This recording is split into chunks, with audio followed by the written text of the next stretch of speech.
지난 시간에 제가 말씀드렸다시피 우리가 선물시장에서 거래를 하기 위해서는 옵션은 마찬가지겠지만 우리가 이제 선물시장의 거래에 있어서 가장 중요한 것은 일단 방향성을 예측하는 것인데, 이 방향성 예측이라는 것이 대부분의 어떤 현물에서 혹은 시장의 전체 방향을 예측하기 위해서 우리가 필요한 것은 각종 경제적 변수, 그 다음에 각종 지표, 그 다음에 경제 상황, 그 외에 금리 변수, 그 외에 모든 것들이 고려되어야 하는데, 선물은 제가 첫 시간에 말씀드렸지만 최대 3개월, 옵션 같은 경우에는 옵션은 최대 1개월입니다. 그러면 최대 3개월이나 최대 1개월을 우리가 소위 말하는 펀더멘털 론으로 접근을 한다는 것은 어떤 면에서 난센스에 속합니다. 그래서 우리가 이 소위 말하는 기술적 분석, 이 기술적 분석이라고 불리는 이 분석 수단이 필요한 시장은 바로 이 선물과 옵션 시장에서 출발하는 것이지 현물 시장에서 출발하는 것은 아닌데, 우리의 투자자들은 현물 시장을 사실 주매매 대상으로 삼고 있기 때문에 현물에 있어서 기술적 분석을 과도하게 적용하는 오류를 사실 범하게 됩니다. 그래서 우리가 옵션 시장에서는 선물 시장에서는 또 혹은 옵션 시장에서는 각자가 자기가 가지고 있는 어떤 컨비네이션에 의한 어떤 조합이 여러모로 많은 나름대로의 어떤 노하우가 있을 겁니다. 그래서 이 기술적 분석이라는 것이 소위 말하는 투자자마다의 어떤 노하우라고 인정받을 수 있는 부분은 이 선물 시장인데, 이 선물 시장에서 저 같은 경우의 사례를 든다면 저는 일단 지난번에 한번 말씀드린 엠블러퍼, 우리가 봉투죠, 엠블러퍼, 그 다음에 볼린저 밴드, 그 다음에 RSI, 그 다음에 윌리엄스의 퍼센트 R 지표, 그 다음에 다섯 번째가 모멘텀, 그 다음에 밴드 위스, 그 다음에 퍼센트 B, 이러한 지표들을 저는 개인적으로 많이 선호를 하고, 여기에 덧붙여서 제가 쓰는 게 스타캐스틱. 저는 이것을 대단히 중시하는 컨비네이션으로 생각을 하는데, 이 컨비네이션에서도 가장 중요하게 생각하는 컨비네이션은 볼린저 밴드와 RSI, 그 다음에 모멘텀, 그 다음에 스타캐스틱, 이러한 것들을 많이 사용을 합니다.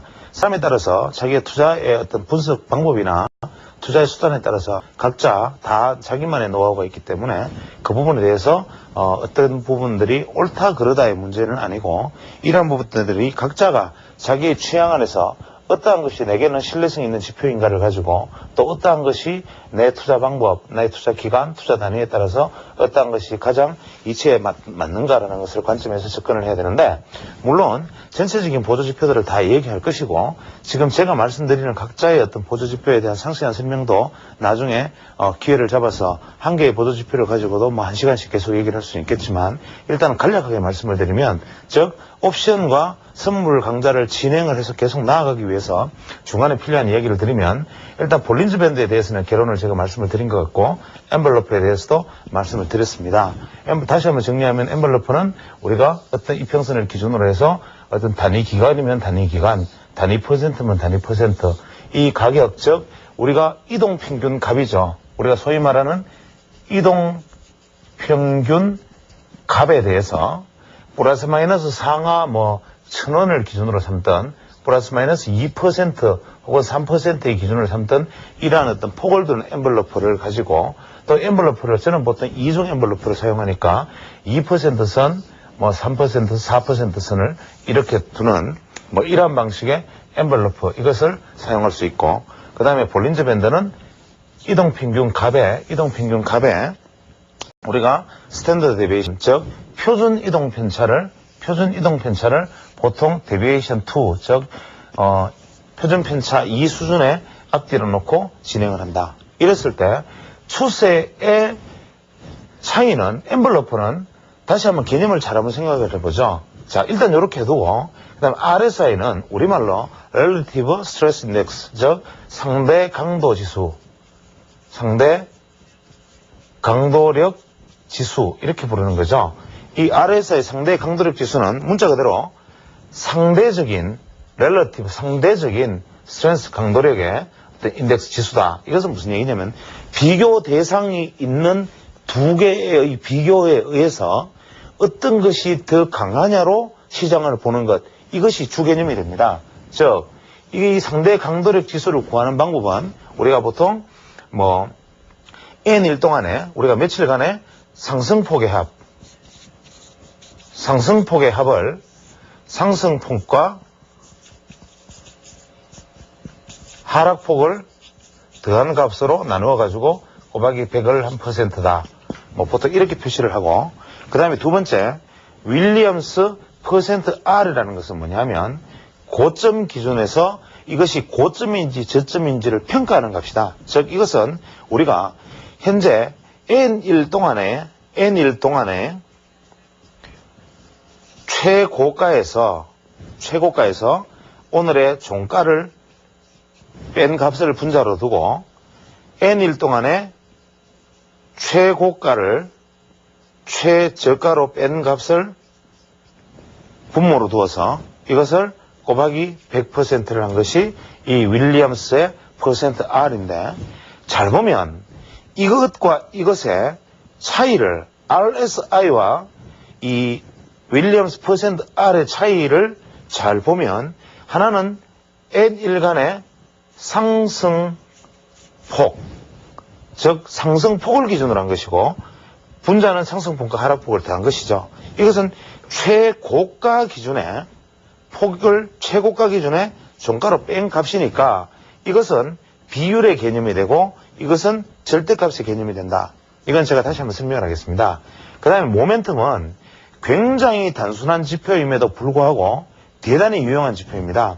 이 모멘텀은 굉장히 계산이 쉬운데, 예를 들어서 우리가 N 모멘텀이다 이렇게 이야기하면, 예를 들어서 이 N이라는 것은 10일 모멘텀이다 그러면 10일 전의 값보다 지금 값을 비교해서, 그러니까 10일 전에 이 N일 마이너스 현재일, 즉 오늘에서 10일 전과 오늘을 비교해서 올라나 내렸나, 또 다시 하루가 지나면 그 다음 날과 오늘의 값을 빼가지고 올라나 내렸나 해서 오르면 양의 값으로 취하고 내리면 떨어지는 값으로 취한다. 그래서 열흘 동안 계속 10일 전보다 계속 오르면 모멘텀은 계속 상승을 하고, 이것이 떨어지면 모멘텀은 계속 떨어지는 것인데, 이 모멘텀에 가지는 이 중요성을 우리는 모든 법칙은 가장 기초가 중요하다고 얘기합니다.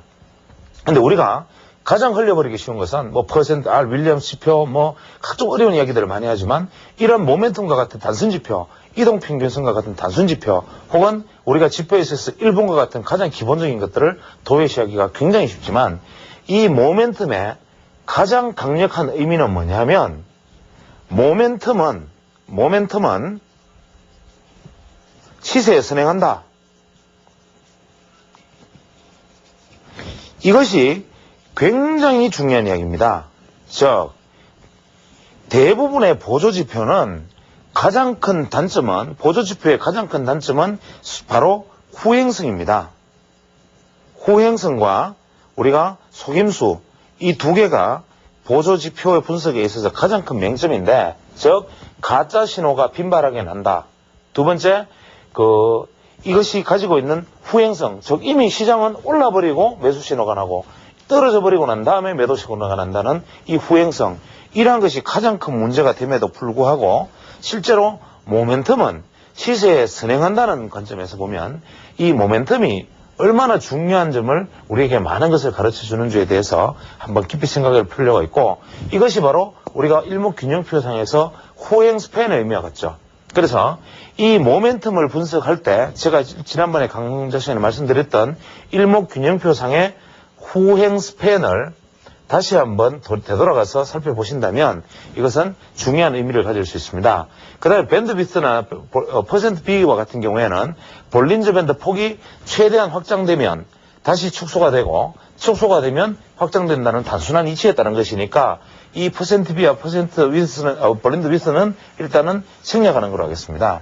그 다음에 스타캐스틱도 일단 RS와의 겹치는 부분이 있으니까 다음번에 스타캐스틱 란을 따로 만들어서 생각하기로 하고, 일단은 이렇게 제외를 하고 난다면 저는 소나 모멘텀과 슬로우 스타캐스틱을 여기에서 부가를 해서 거래를 하지만, 가장 기본적인 제 생각을 이야기하라고 말씀을 하신다면 저는 볼린저 밴드와 엔벨로프, RSI, 윌리엄스의 퍼센트 R 모멘텀, 이것을 일단 1차적인 선택의 지표로 사용을 합니다.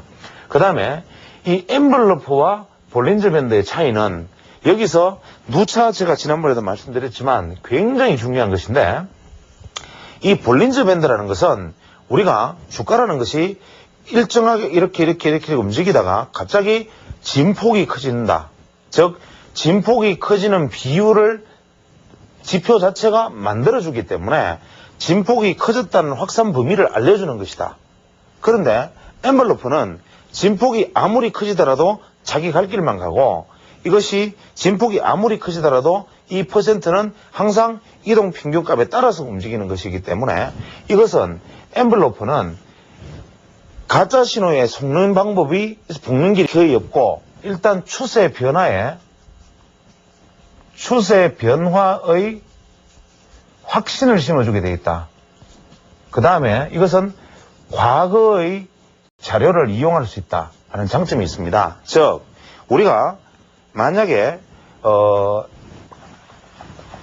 엔벨로프를 이용을 한다고 가정을 한다면, 우리가 어떤 이동평균값에서 이러한 것이 이제 이동평균선이 만약에 이동평균값이 있다고 존재를 하고, 우리가 이 값에서 만약에 5% 범위에서 만약에 엔벨로프 선을 만약에 만들었다고 설정을 하는데, 주가가 여기에서 움직이기 시작해서 이런 식으로 움직이다가 갑자기 이탈을 했다. 이탈을 하면 일단은 추세 변화에 시그널이 되는데, 정말 추세 변화가 됐느냐 안 됐느냐는 이것이 아주 제한된 선 안으로서 같이 따라가는 것이기 때문에, 이것을 디디고 올라가면서 계속적으로 지지 올라가고 또 디디고 올라가는 것으로서 확인을 할 수가 있다.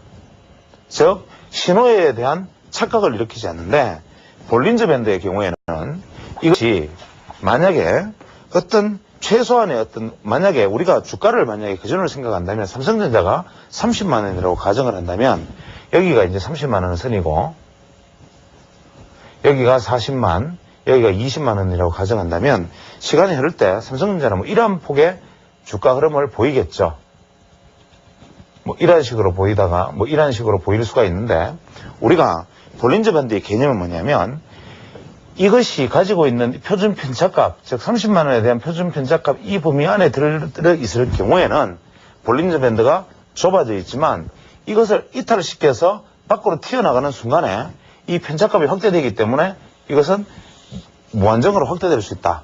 그래서 우리가 여기서 더디게 올라오는 이동평균값과 빠르게 이동하는 표준편차값의 차이의 괴리가 어디가 고점인지를 알 수가 없고, 그 다음에 표준편차값이 확대되었다가 다시 축소될 것인지 계속 갈 것인지에 대한 신호조차 우리는 여기서 확인할 수 있는 방법은 사실은 없다. 그래서 볼린저 밴드는 일종의 예감인데, 이러할 것이다. 현재 이러한 상황에서 이러한 모습을 보인다면 정말 이렇게 어떤 식으로든지 크게 움직일지 몰라라는 하나의 어떤 예감의 영역이라는 것이죠. 그렇다면 우리가 볼린저 밴드와 이 엔벨로프의 차이를 동시에 장점을 취한 우리가 메소드를 만약에 가지고 투자를 한다면 어떠한 방식의 투자가 되어야 하느냐 하면, 실제로는 이러한 밴드 자체에 몰입하지 말고 이 표준 편차, 즉 스탠다드 데비에이션, 즉 표준 편차값 자체에 대해서 우리가 관심을 기울이면 된다. 예를 들어서 나는 어떤 주가에 있어서 나는 이 종목을 5일 이동평균선으로 보는 단기 투자자다. 나는 20일 이동평균선 지지를 중심으로 하고 20일 이동평균선을 매매하는 어느 정도 스윙 투자자다. 그 외에 나는 60일 이동평균선을 투자하는 중기 투자자고 120일 이동평균선을 중시하는 장기 투자자라면, 여기서 어떤 내가 중심을 가지고 있는 어떤 철학이 있어야 되고, 나는 최소한 어떠한 이동평균선이 상향을 하였을 때 매매를 하고 어떠한 이동평균선이 하향을 하면 매도를 하는, 이러한 어떤 내가 확신적인 철학이 있는 상황에서 그 이동평균값 대비 스탠다드 데비에이션, 즉 이것이 만약 2% 범위 안에서 움직인다, 혹은 표준편차 2 안에서 움직인다, 표준편차 3 안에서 움직인다라는 어떤 확신을 가지고 있다면, 우리는 사실 이러한 어떤 볼린저 밴드의 밴드 자체도 관심을 기울일 필요가 없이 표준편차 그래프를 가지고, 표준편차 그래프가 예를 들어서 뭐 제로에 2고 마이너스 2 정도가 된다면 표준편차 그래프가 예를 들어서 마이너스 2라는 것은 있을 수가 없겠죠. 표준편차가 0, 2, 4 뭐 이런 표준편차가 만약 있다면 표준편차 그래프가 이렇게 표준편차가 움직이다가 이것을 돌파를 한다. 그러면 뭡니까? 추세가 변화했는데 일단 이건 뭐냐? 표준편차가 항상 이 종목이 가지고 있는 쉽게 말하면 중요한 에너지 박스를 탈피했다는 의미가 되고 이러한 에너지 박스를 탈피해서 새로운 어떤 에너지 박스를 구성하는 것이 되기 때문에 이것이 하락 추세이든 상승 추세이든 이 추세는 새로운 추세로 인정을 받게 되고 이것이 다시 이 안에 있는 이 표준편차 가반으로 되돌아 들어오면 다시 보수적인 대응을 하게 되고 뭐 이러한 관점에서 바라볼 수도 있을 것입니다. 그러나 우리가 볼린저 밴드나 그 외 엠블러프 같은 차트를 보면서 가장 큰 딜레마에 빠지는 것은 뭐냐면 우리가 볼린저 밴드를 기준으로 했을 때 예를 들어서 이동평균값은 이제 이렇게 올라가고 볼린저 밴드 상단선이 이렇게 확대가 됐다고 가정을 합니다. 그런데 볼린저 밴드 하단선은 이렇게 따라오고 있습니다. 주가 일단 어느 순간인가 이 볼린저 밴드를 돌파를 했을 겁니다. 그 다음에 볼린저 밴드를 지지하면서 상승을 하다가 볼린저 밴드 안으로 들어왔습니다. 들어오면 볼린저 밴드 안으로 들어오면 매도라는 전통적인 매매 방법을 따를 것이냐 아니면 시장의 추세가 크기 때문에 이 중심선에 지지를 기대하면서 일단 기다려 볼 것이냐 아니면 빨리 본다면 현재 이 시점에서 이탈하는 순간에 매도할 것이냐 아니면 돌파했다가 강한 가격, 가파른 가격 돌파했다가 다시 음봉을 내면서 지지받을 때 음봉을 내면 매도할 것인가 아니면 이것이 급락해서 이 20일 지지선을 뚫고 하단선 지지에서 우리가 매도할 것인가 뭐 이러한 다양한 문제가 있을 수 있고 실제로 여기서 이탈했을 때 매도를 해도 다시 또 상단에 돌파하는 경우가 많기 때문에 항상 이러한 것은 추세에 따라서 움직이는 것이지 우리는 볼린저 밴드에서 추세가 발생했다는 것만 알고 이 추세의 강도가 얼마나 크다는 것만 짐작을 할 수 있을 뿐이지 고점 예측을 할 수가 없다는 거죠. 즉 볼린저 밴드의 가장 큰 약점은 뭐냐면 고점 예측이 안 된다는 겁니다. 그러면 이 볼린저 밴드의 고점을 예측할 수 있는 방법은 없을까?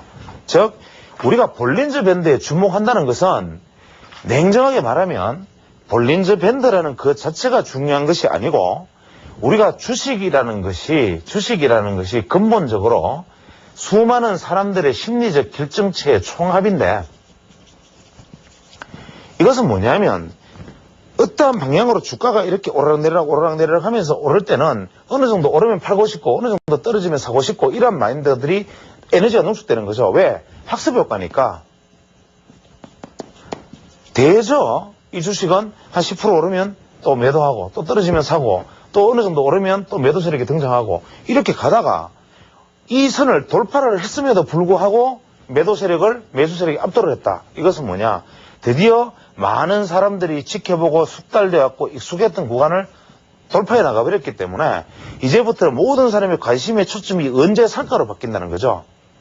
원래 스탠다드 데비에이션 안에 들어있는 주식은 언제 사서 언제 팔까에 관심이 있었다면 이 스탠다드 데비에이션의 돌파라는 것은 이 심리적 압력을 매도 압력을 극복하는 구간이기 때문에 이제는 언제 더 살까로 입장이 관심이 바뀌니까 여기서부터는 상승폭은 일단 예단할 수가 없는 상황이 돼버리는데 이것이 단 그래도 언젠가는 매도가 압력이 나타날 텐데 이 매도 압력을 어느 시점에서 포착하는가 바로 여기에 주목한 보조 지표들이 바로 이러한 어떤 RSI라든지 그 다음에 레리 윌리엄스의 %R 지표가 되는데 우리가 RSI나 윌리엄스 지표를 나중에 다시 한 번 더 재론할 기회가 분명히 있겠지만 여기서 우리가 한번 생각을 해봅니다. RSI라는 것은 상대 강도력 지수, 즉 하락폭, 상승폭이라는 소위 말하는 변동폭에 대해서 상승폭은 얼마나 상대적으로 상승폭이 강하냐. 그래서 RSI가 일단은 0선을 돌파해서 RSI가 무조건 중심선인 50% 선을 넘어설 수 있다는 것은 이제는 상승폭의 시장이 몰입하기 시작했다는 의미가 되기 때문에 우리가 한번 생각을 해봅니다. 우리가 RSI를 예를 들어서 14일 RSI다 가정을 하죠. 제일 많이 쓰는 건데 14일 RSI로 가정하면 14일간의 상승폭의 합이다. 상승폭. 그 다음에 분자를 상승을 했던 하락을 했던 움직인 폭의 합을 나눈 거다. 이렇게 가정을 한다면, 자, 우리는 이렇게 추론할 수 있습니다. 예를 들어서 14일 동안 주가가 그럼 계속 움직임이 없었다고 가정을 하죠. 즉 주가가 아무리 올랐다, 예를 들어서 RSI가 우리가 교과서적으로는 RSI가 70이면 우리가 과열, 70 이상이면 30 이하이면 우리가 침체, 이렇게 얘기를 하고, 초강세장에서는 80 이상이면 매도, 초약세장이면 20 이하에서 매수, 이렇게 말하는 게 교과서적인 생각입니다. 그러나 RSI가, 예를 들어서 RSI를 기준으로 한번 놓고 봅니다. 정말 RSI가 그러한가? 정말 RSI가 이렇게 되면 이렇게 되는가? 이것을 한번 생각을 해보죠. 예를 들어서 제가 각도에 대한 이야기를 하면서 이런 말씀을 드렸습니다. 즉, 어떤 주식이 상승을 해서 각도를 죽입니다. 각도를 죽이기는 죽이되 이 상승각이 가팔랐다면 45도가 아닌, 즉 개인식의 고정된 45도선이 아닌 매수세와 매도세가 균형적으로 1대1로 충돌하는 선인 1대1선을 우리가 정형화된 차트에서 예를 들어서 우리가 45도선이라고 가정을 합니다. 이것만큼의 괴리를 극복하는 것은 이 안에서 재상승을 예비하는 것인데, 오히려 좀 더 지나가 버리면 이것이 저항선이 되기 때문에 이제는 떨어질 공간은 넓고 이 이야기를 다시 한번 잘 생각해 보셔야 됩니다. 우리가 주식이라는 것은 어떤 데피니션으로 정의할 수 있는 개념, 이런 것이 아니고 그냥 물어들듯이 생각할 수 있는 개념이어야 합니다. 그래서 주식은 사는 사람과 파는 사람이 항상 있고 사고자 하는 사람과 팔고자 하는 사람이 있으니까, 이 사고자 하는 팔고자 하는 힘이 균형점을 이루는 점이 중기 상승 추세장이라면 개인식의 이야기로 치면 45도선이 아니고, 지금 현재와 같은 초강세 국면에서는 사실은 약 한 50도에서 55도선 정도가 개인식에 치면 이것이 1대1 대형선입니다. 우리는 주근 차트에서 개인의 각도를 대입하고 45도선이 1대1 대형선이라고 하지만 그렇지는 않죠. 그래서 이 개념을 우리가 놓고 보고 생각을 했을 때 우리가 상승각이 가파른 종목이 등장했습니다. 그러면 시장 평균의 1대1 대형선보다 좀 더 가파르게 상승하는 각도를 가진 종목이 나타난다면 주도주의는 분명한데, 이 종목은 이렇게 떨어지든 이렇게 횡보하든 이것은 아직까지나 이거는 건전한 조정 국면입니다. 그러나 이것이 만약에 이 선을 만약에 이탈을 해버리면 이탈하는 순간부터 위로는 제한이 있고 아래로 하락폭은 커지는 상황이 발생을 하죠. 대단히 위험한 국면에 진입을 하고 대단히 매수를 해야 되는 국면임에도 불구하고, 이럴 때 이러한 행보는 강력한 매수 국면이 되고, 이까지도 여기가 강력한 매수 국면이 되지만 이 선을 만약에 이탈하는 순간은 무조건 여기 매수한 것을 다 청산해야겠죠. 왜? 돌파를 이쪽으로 빠져나오면 저항은 가깝고 지지는 머니까 당연히 그렇게 되겠죠. 그런데 여기서 좀 더 많이 흘러서 횡보를 했다고 가정을 한다면, 이 중심선과의 거리가 다시 멀어져 버리면 이제는 다시 상승폭이 확대되는 상황이 되고, 이때는 다시 상승에 대한 기대가 커질 수 있기 때문에 이것이 만약에 새로운 선을, 만약에 병든선 성장선을 끊는다면 또 새로운 상승의 출발점이 이루어질 수가 있다는 거죠. 왜 이런 현상을 RSI에 대입해서 이야기를 하느냐 하면, 우리는 단순히 RSI는 상승폭이 떨어지면 모멘텀은, 예를 들어서 모멘텀은 주가가 떨어지면 모멘텀은 하향합니다. 주가가 상승하면 모멘텀은 상승하고, 모멘텀은 10일 모멘텀이면 10일 전에 값 종가에서 오늘의 종가를 뺀 값이니까 10일 전의 종가보다 오늘이 비싸면 모멘텀이 올라가고, 또 10일 전의 종가보다 오늘의 종가가 높으면 모멘텀이 계속 상승하라니까 계속적으로 올라가다가 이제 모멘텀이라는 것이 사실은 우리가 보조 지표를 켜서 모멘텀 지표를 봐야만 하는 분이라면 아직 주식 투자를 냉정하게 하시면 안 되죠. 그냥 일별 주가 차트를 눌러가지고 종가를 숫자로만 드르륵 보면 모멘텀 차트가 머릿속에서 그려져야 됩니다. 너무나 단순하기 때문에. 즉 계속 10일 전의 종가보다 오늘이 높고 지수 주가가 상승한다는 이야기가 되고, 모멘텀이 예를 들어서 주가가 상승하다가 횡보를 해버리면 10일 전에보다 지금을 빼면 수치는 제로가 되니까, 한 10일만 횡보하면 10일 전 가격, 지분 가격 빼면 제로가 돼버리니까 어떻게 됩니까? 모멘텀은 지난번보다 높았을 때, 모멘텀은 우리가 10일 전에 예를 들어서 뭐 50이었고 오늘의 종가가 70이면 플러스 20만큼 올라가고, 그 다음날이 55였고 80이었으면 어떻게 됩니까? 이제는 더 올라가고 이렇게 올라가는데, 만약에 10일 전에 70인데 오늘이 70이라고 가정하면 어떻게 됩니까? 평균값이 돼버리죠. 이거는 뭐냐? 50%가 돼버린다는 거죠. 그럼 모멘텀은 하향을 하는데, 이 말은 무슨 얘기냐면, 우리가 주가가 오르다가 정체되면 모멘텀은 바로 침체권에 빠져버리는 거죠. 그래서 그냥 우리가 종가를 보다가 주가가 힘있게 쭉쭉 올라가다가 횡보하면 모멘텀이 떨어지겠구나, 그러다 다시 반등해서 주가가 오르면 모멘텀이 오르겠구나, 이렇게 단순하게 생각할 수 있는데, 그러나 모멘텀이라는 것이 가지는 의미는, 단순하게 오늘 긴 양봉을 내면 내일 오른다는 이야기는 왜 이 모멘텀과는 다르냐? 이것은 이미 10일 전이면 10일 전, 20일 전이면 20일 전이라는 과거의 박스의 한 꼭지보다 지금의 꼭지 값이 어떠하냐를 비교하는 것이죠. RSI는 예를 들어서 14일간의 상승폭이 없었다고 가정을 하면, 14일간 주가가 횡보를 했다고 가정을 하죠. 그러면 어떻게 됩니까? RSI는 상승폭 분자는 제로입니다. 상승폭이 없었으니까. 또 상승폭이 없었으니까 제로고, 만약에 하락폭이 있었다면 마이너스가 되겠지만 횡보를 했으니까 하락폭도 제로죠. 그러면 어떻게 됩니까? 이거는 RSI는 0%가 되어버립니다. 그러면 어떻게 됩니까? 극도의 침체 상태가 되는 거죠. 그러면 RSI의 맹점은 주가가 올랐습니다. 주가가 극도로 많이, 극도의 과열을 보이면서 주가가 올랐습니다. 올랐는데, 주가가 쭉 올랐는데, 여기서 주가가 횡보를 합니다. 횡보를 하면 어떻게 됩니까? 상승폭이, 시간이 지나면 지날수록 상승폭의 숫자가 감소하기 시작하고, 이 숫자도 어떻게 됩니까? 분자는 오히려 감소 숫자가 떨어지기 시작하니까 오히려 아래에서는 급속도로 하향을 하게 되죠. 그러니까 급속도로 올라가서 이렇게 되면 아래에서는 하향을 하게 되고,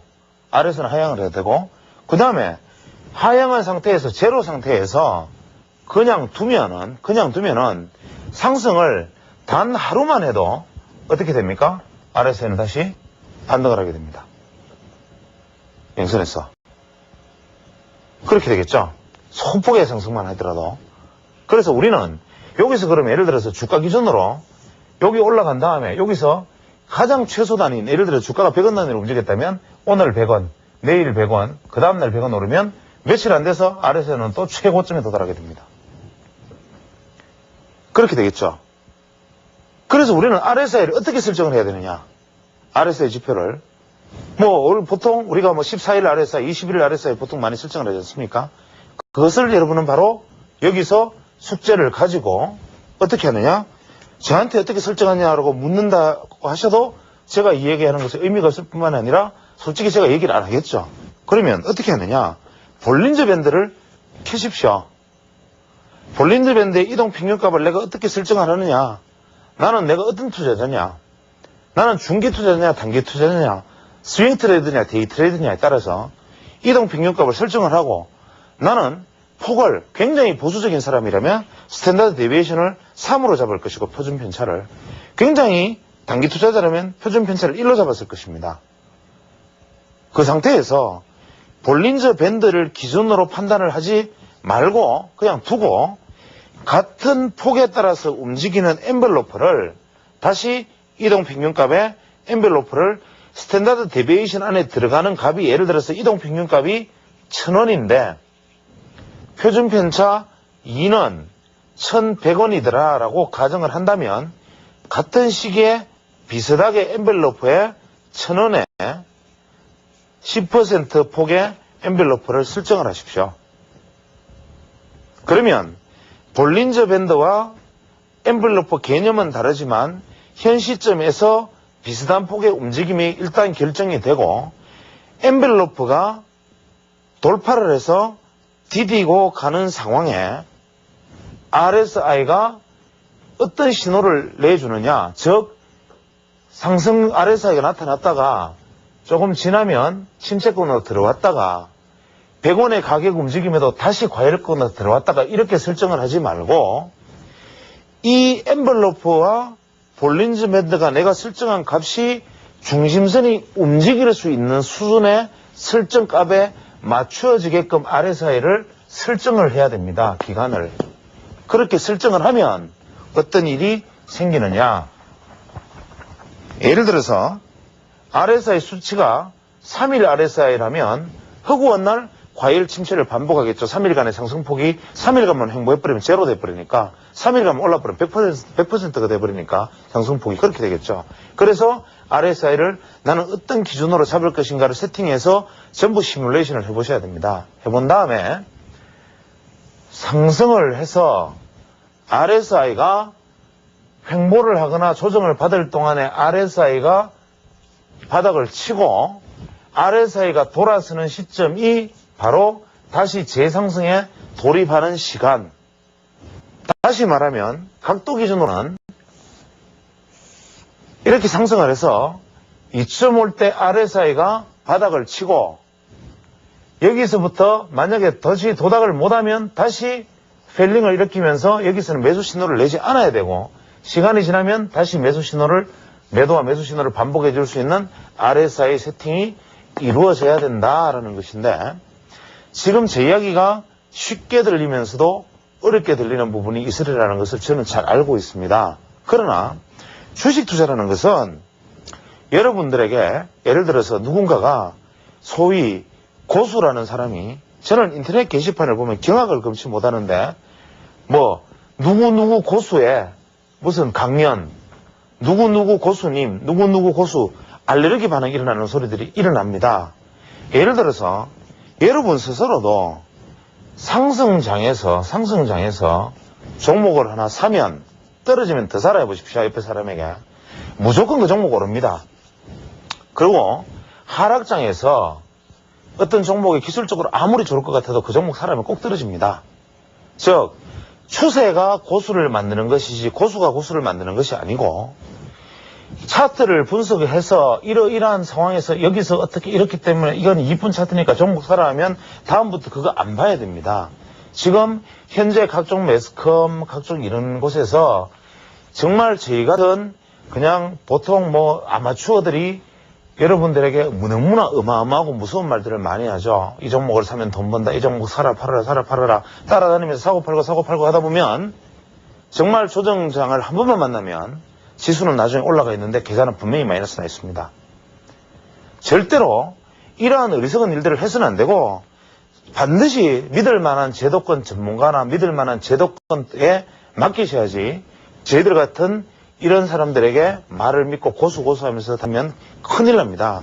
예를 들어서 암 환자가 정말 훌륭한 외과 의사를 놔두고 민간요법으로 가서 무슨 홍화씨 하나 다리 먹으면 암이 낫는다 그러고 암 치료를 포기하고 초기 암 환자가 가서 홍화씨 다리 먹고 있는 것과 다를 바가 하나도 없고 예를 들어서 어떤 병이 난 사람이 병원에 가서 치료를 받으면 나을 수 있는 사람이 치료는 받지 않고 가서 돌팔이에 가서 주사 맞고 희한한 약을 맞고 수중독으로 죽어버리는 것과 같은 이치입니다. 세상의 모든 이치는 마찬가지죠.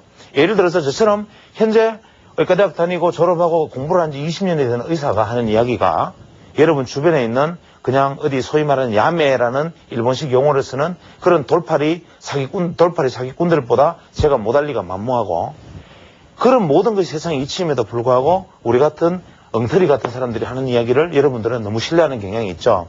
그래서 제가 여러분에게 지금 RSI 세팅은 어떻고 뭐는 어떻고 하면 이것은 독비를 들리는 것이고 지금 제가 말씀드린 RSI와 각도와 엔벨로프, 볼린저 밴드를 놓고 생각을 하는데 RSI든 그 다음에 여기 제가 두 번째 설명한 이 윌리엄스의 퍼센트 R 이 윌리엄스의 퍼센트 R은 우리가 다시 이야기를 돌아가서 RSI는 상승폭 기준이다. 즉 상승폭이 얼마나 단기간에 상승폭이 얼마나 비율로 크느냐를 보니까 시장이 추세적으로 상승하려는 에너지가 그러니까 쉽게 말하면 떨어질 때는 조금 떨어지고 오르는 기회만 주어졌다 하면은 무섭게 쏘아버리는 주식을 찾는 것이 RSI다.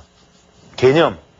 우리의 교과서적인 개념이 아니고 오르려고 할 때는 오를 기회만 주면 파박 튀어버리고 떨어지려는 찬스에서는 잘 버티는 것이 RSI가 50을 돌파해서 상승하고 있는 종목이다. 윌리엄스의 %R은 그런데 RSI의 가장 큰 명점은 RSI 역시도 우리가 흔히 말하는 다이버전스, 제가 나중에 설명을 해드리겠지만 주가는 상승하는데 보조지표의 고점은 낮아지는 다이버전스가 발생하면 매도하는 것이 고전적인 것이지만 아직도 고점을 알기에는 무리가 있다. 그래서 이것을 다시 보강하기 위해서 레리 윌리엄스는 윌리엄스의 %R이라는 지표를 만들어내는데 이 윌리엄스의 %R은 며칠 동안의 최고가를 종가로 뺀 값인데 이것은 이 진동폭으로 나누어주면 이것의 의미는 뭐냐면 우리가 소위 말하는 고가 돌파, 고점 돌파에 성공하느냐 실패하느냐에 관심을 두는 지표다. 즉 윌리엄스의 %R이 최소한 상승권에 진입해 있거나 하락권에 진입해 있거나 간에 이것이 예를 들어 최고가보다 종가가 넘지를 못한다면 항상 양의 값을 취하는데 이것은 다른 지표와 틀리죠. 고가를 오늘 종가가 최고가를 만약에 돌파해버리면 어떻게 됩니까? 마이너스 값으로 가죠. 반대로. 그래서 이것은 100%에서 마이너스까지로 내려가는 것이니까 이것은 오히려 마이너스 값을 가지면 추세가 양호한 것입니다. 즉 며칠간의 최고가를 종가상에 경신을 하지 못하면 양의 값을 가진다. 종가를 뺀 것이니까 이 종가가 이 최고가를 돌파해버리면 마이너스 값을 가진다. 마이너스 값일 때는 추세가 강하다.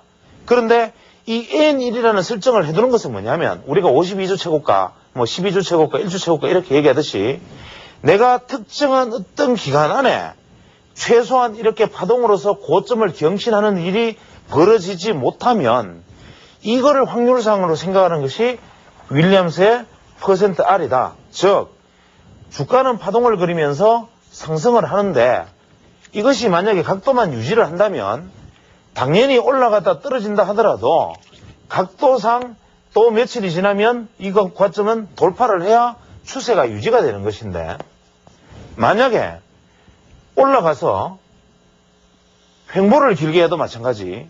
그러면 내가 정해둔 N일의 값 동안 고점 돌파가 안 된 거니까 이것은 추세가 죽었다. 상승 추세가. 그 다음에 반대로 올라가서 실패했다. 2중천, 3중천장으로 이것도 추세가 죽었다.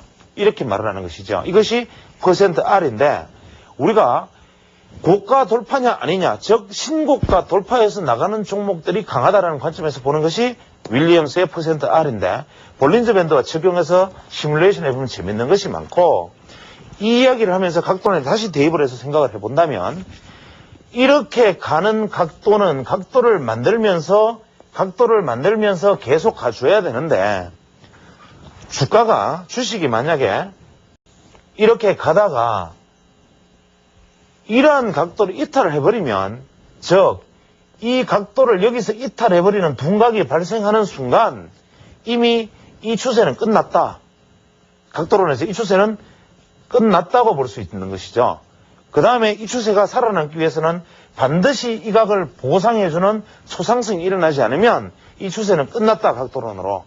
왜? %R의 관점에서 보더라도 시간이 지날 동안 고가 돌파가 일어나지 않았으니까 이 경우에는 상승을 한다 하더라도 기간 대비 주가는 나중에 여기 와 있다 하더라도 여기에까지 오는데 걸리는 시간은 상당히 많은 우리가 소위 말하는 시간 비용을 지불해야 되는 주식이고 이것이 각도가 살아있는 주식이라면 이것은 시간 대비 비용이 월등히 좋은 주식이 되는 것이 각도론적 관점에서 볼 수 있는 것이니까 이러한 관점에서 우리가 소위 말하는 %R이라는 관점을 놓고 본다면 고가 돌파를 하느냐 못하느냐에서 이 주식을 보유하느냐 보유하지 않느냐의 판단 결과가 되니까 우리가 RSI가 가지고 있는 우리가 매도 시점을 알 수 없다는 단점을 이것이 극복해 줄 수 있는 부분이 있고, 다시 한번 모멘텀은 시세의 출발, 이런 모든 것을 놓고 RSI 보조지표를 놓고 생각한다면 이 보조지표에 대해서는 일단 간략한 선물용 옵션용 보조지표에 대해서 제가 간략한 데몬스트레이션은 한 것이라고 생각합니다. 그래서 다음에 제가 아주 상세하게 RSI, 모멘텀, 그 다음에 %, R, 스타키스틱 모든 것들을 일단은 각도론과 연결을 지어서 얘기할 수도 있고, 그 지표의 어떤 히스토리부터 상세하게 제가 대입 설명을 할 계획이지만, 우선은 일단 선물 옵션을 다음 강좌를 진행하는 데 필요한 강의를 일단 여기서 한 꼭지를 매듭 짓겠습니다.